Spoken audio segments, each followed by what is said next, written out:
What is up guys, Wraec here with a new video, and today we got the skill reveal for Sylvie and we are going to check out all the info we have on her. In a second you're going to get that all on the channel. Before we do so, let me say some words about this hero. Basically we already tested her a little bit. The base version, I like the design by the way, it's pretty cool. The base version was compared to Eloise. We made the video about that, found out, well, Eloise still kind of stronger, which means Sylvie pretty useless. And, well, that was about it that we had for that. My personal hopes for heroes in recent times, if we look at Transcendence heroes, mostly towards more support heroes. I really want to have some more support heroes. I think the likes of IEA with the Time Plume Star Soul and LBM with the Nova Star Soul have really destroyed the PvP meta at the moment a little bit, and thus I was hoping for something, well, a kind of LBM-ish, but not for CC, but for marks and general damage over time like this. I think also we need some way to counter damage over time, and mark damage has been kind of a pain for far too long, passive damage in general. So I was hoping kind of for that, but seeing that Sylvie was warrior, I was kind of disillusioned with that. So yeah, I think we have to take a look at her skills and have to see whether or not she's at least a strong warrior. So first of all, we got this post here by Alia Community or Discord Manager. This is basically the Idol Hero skill card for Cosmic Speedster Sylvie, CSS apparently. With her skills Swift Fury, Onslaught, Radiant Light, Piercing, Potent Drive and Starlight support. Hero features Cosmic Speedster Sylvie is a formidable warrior. Hero can simultaneously damage enemy heroes by granting herself shields and accumulating energy. Her empowered strikes deal bonus damage equivalent to a percentage of her current shield value. When specific conditions are met, she can unleash her stored energy to deliver devastating high damage blows. And I mean, devastating high damage blows is something we like in general. A recommended lineup, I guess we're just going to skip it. I mean, yeah, nice, okay. Ideal artifacts, Dragon Rui, Fan of Love and Despair. So kind of synergizing with the shield. She has abilities to give herself and others shields.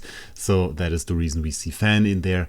And not really super meta. Like kind of in recent times I find myself either throwing on, for PvP at least, on a hero a Snowheart or a Diffic Harp, and that is about it, so no matter what we have there. But the cool thing about this is, what's this details link here? Okay, so we have tenants Sylvie Alkita, LBM, Melissa, and Norton Haig. So that is very, very cool, because many people were already saying, well, next hero once again, Azrael, LDA, all the horrible tenants. This is not the case this time. We do have some good tenants here.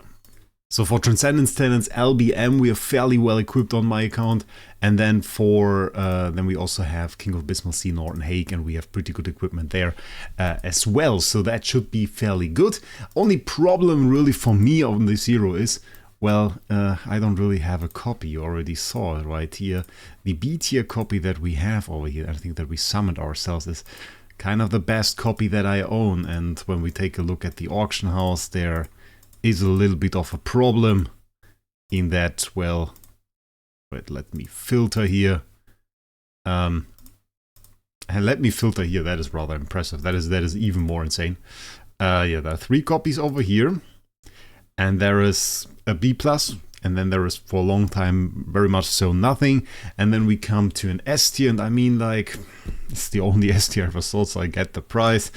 Really wasn't intending to play like 190k starry gems for an S tier with A+ attack, so that is soul perfected, obviously. And then we have this copy. I mean, this copy is beautiful, but 420k? For real? I don't know. I don't know about that, and especially not at the buyout at 480k. So that is a problem we still have to attack. But let's get into the skills now, we talked long enough. Cosmic Speedster Sylvie here with the design. Looks pretty nice, I have to say. Doesn't have much in common anymore with the normal Sylvie. Well, bunny ears, I guess. Didn't even see that before, so that's something.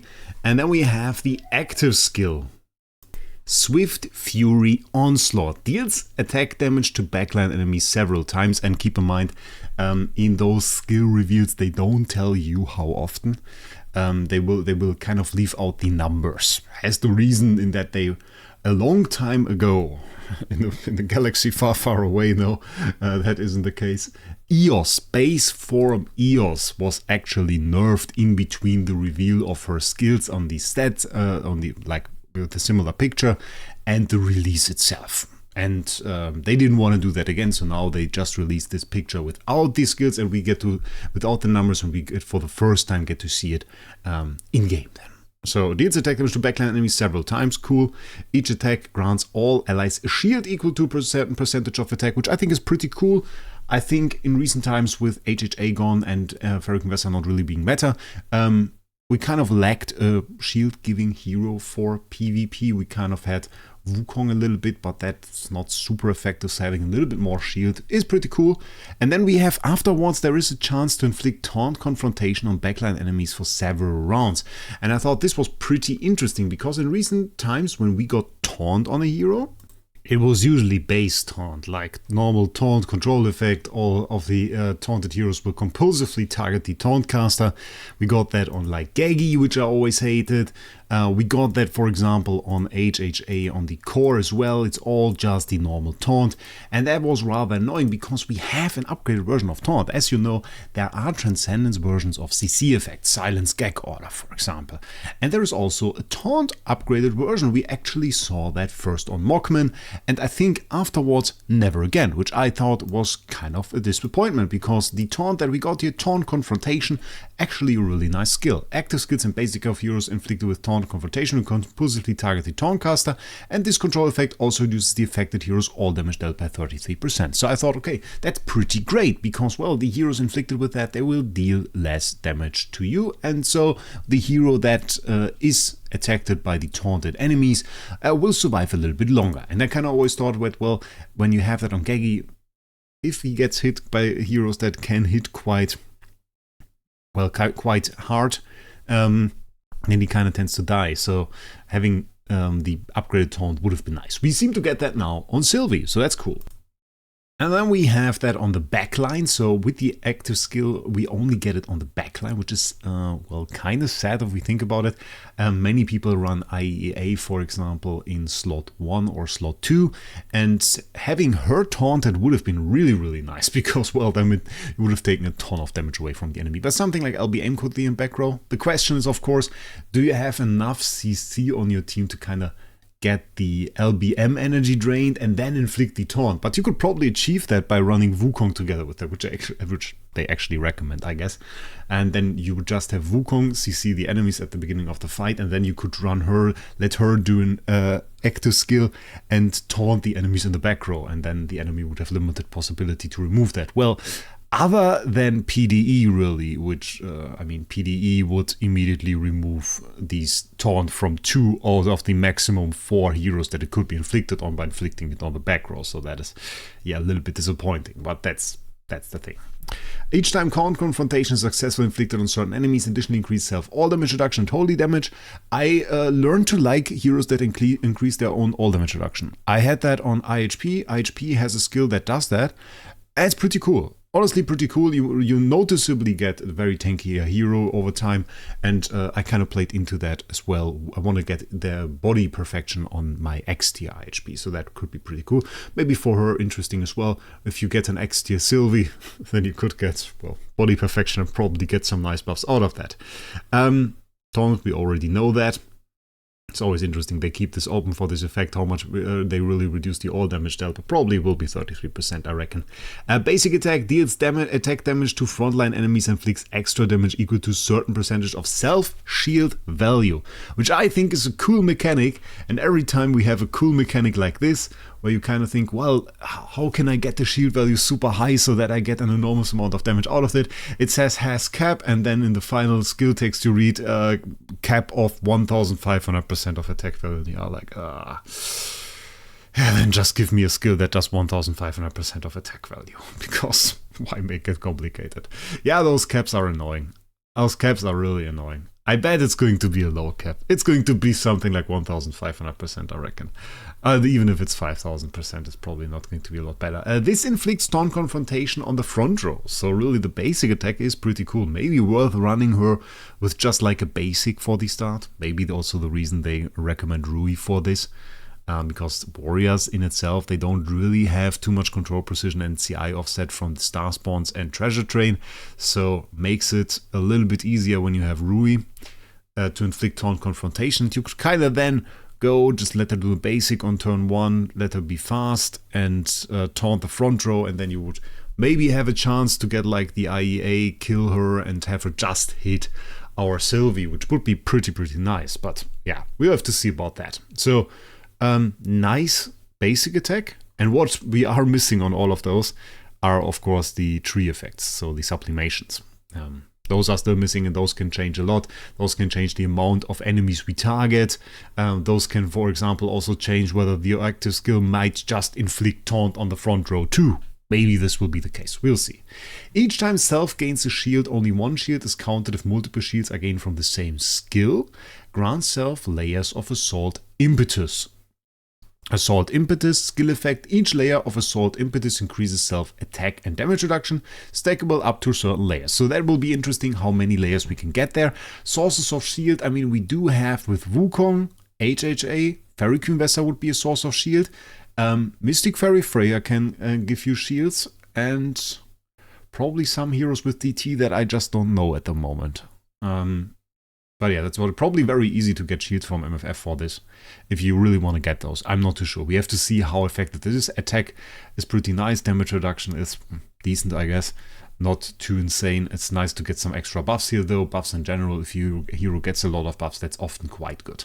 When the shield on Self is ineffective for every certain layers of Assault Impetus owned by Self, deals damage to all enemies by a certain percentage of their max HP, and additionally inflicts a certain percentage of attack Divine Retribution on them.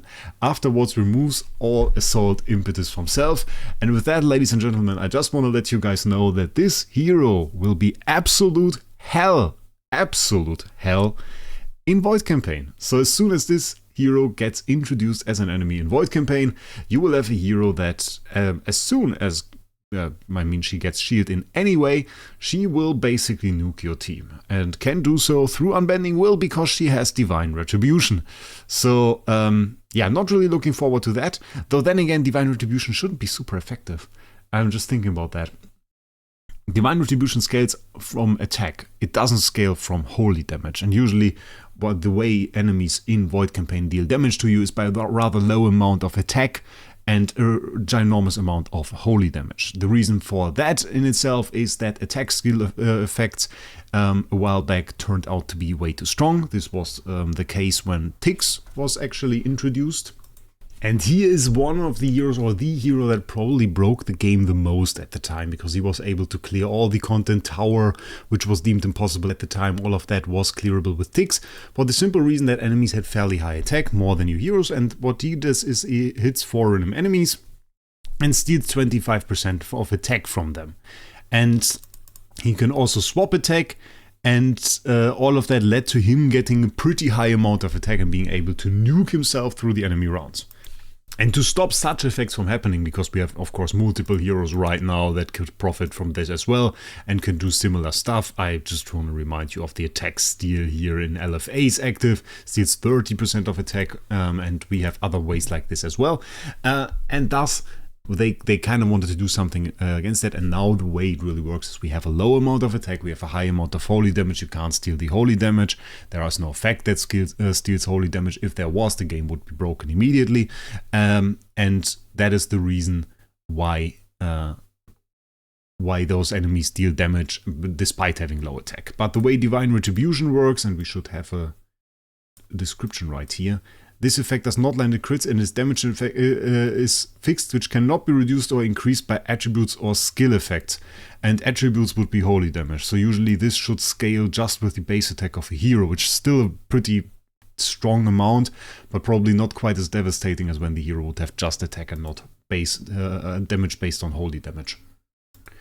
So remains to be seen, but enemies that stack up damage can be insane.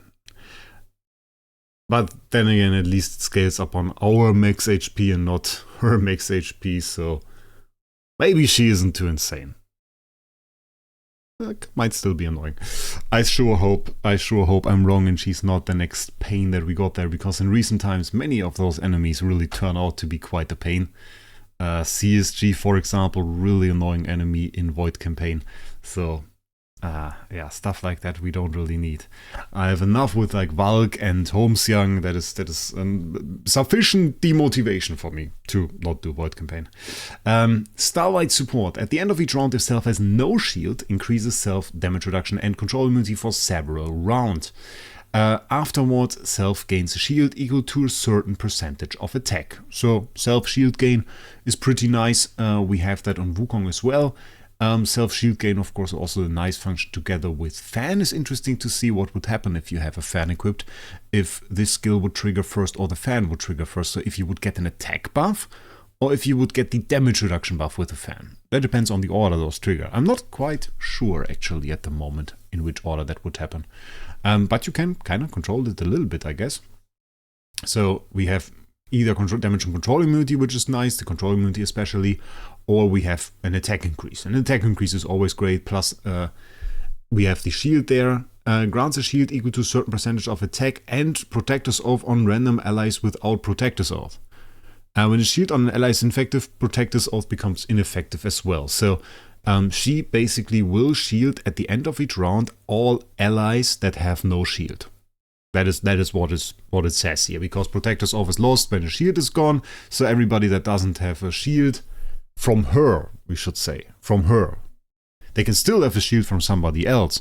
So if they lose their shield and then gain the shield back, for example, from a Ferric Investor, that would still mean that they don't have Protector's Oath. What is Protector's Oath? When target is under a basic attack or takes damage from an active skill, Cosmic Speedster Sylvie has a chance to deal attack damage to backline and its increased damage reduction for all the targets with Protector's Oath. Has a cap. The effect will end as Protector's Oath becomes ineffective. So it's a way for us to get a little bit more damage reduction. I'm not a super big fan of that, especially if you have like a huge strain, you are almost always capped on damage reduction. So wouldn't say this is the strongest skill. We have to see what kind of sublimations are in there. Core of Origin skill. At the end of each round, for every certain layer of Assault Impetus owned by Self, increase all allies damage reduction control immunity. We have a lot of control immunity increase here for her, for the allies. So that is fairly interesting. I wonder if it's going to be an amount that is sufficient for us to actually be interested in it. But I doubt it. That is probably, again, one of those cores that you just ignore. Many of those in recent times are. So really doesn't tell us a whole lot about whether or not she's good, but there are some interesting aspects to it. I like the Taunt Confrontation part. There is some gameplay here.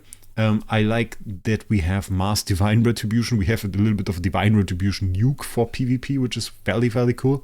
Divine Retribution, if you want to counter it, by the way, is mostly countered by attack debuffs. That is the best way to do it. That somehow works. I mean, it says it doesn't work with attributes, but it scales off attack. That is the way it scales. It says it is 600% of attack Divine Retribution. If you reduce the attack, that counts. So in that case, buffs to attack work as well. Just that skill damage and holy damage and stuff like that is not supposed to work. But would be interesting to see what she can do with that and how much damage that really does in the end. Is that maybe even like PvE viable? She doesn't necessarily strike me as PvE viable. I'm also not the biggest friend of taunt in PvE. In PvE, like usually the way you approach a PvE stage, I will give you an example, but I'm not equipped to fight this stage right now. We'll just go in with whatever is said there. The way you do this is you kind of hope that your damage dealer doesn't take a whole lot of damage. Because once your damage dealer takes a whole lot of damage, well, then you stop dealing damage. And thus, it is really your hope in most cases that you don't get hit. For example, that my LFA doesn't die here. I mean, he's not able to clear this stage at the moment. But you would hope that he doesn't die. Which, of course, he does here. Because Gustin design is kind of horrible. But you would hope that he doesn't die. And taunt kind of goes against that. Because once you taunt all the enemies, well, they are all going to attack the hero that taunted them. So this would really only work if Sylvie is not the damage dealer. And by the way, quite fun. All the damage here on the PDE has some quite interesting results, we should say. Quite interesting results, the heal of those guys. Not to be underestimated, though. Very, very interesting, yeah. So I don't know, maybe more of a support hero for that. We'll have to see. It's a bit difficult. So, nonetheless, I kind of wanted to give you an idea of this hero. and kind of discuss my first thoughts on it. Tell me what you think about Sylvie down below. We'll of course do a live stream, test her out a little bit, even with the limited copy that we have right now. Going to get the core as soon as possible. I already prepared the sublimation materials and everything, so that is already done. And I hope we will have some fun with that hero. So probably going to do a live stream on Friday or Saturday. We'll see about that. I will announce it as soon as possible in the Idle Heroes chat on the Discord. So, with that, wish you a great day. We'll see us in the next one.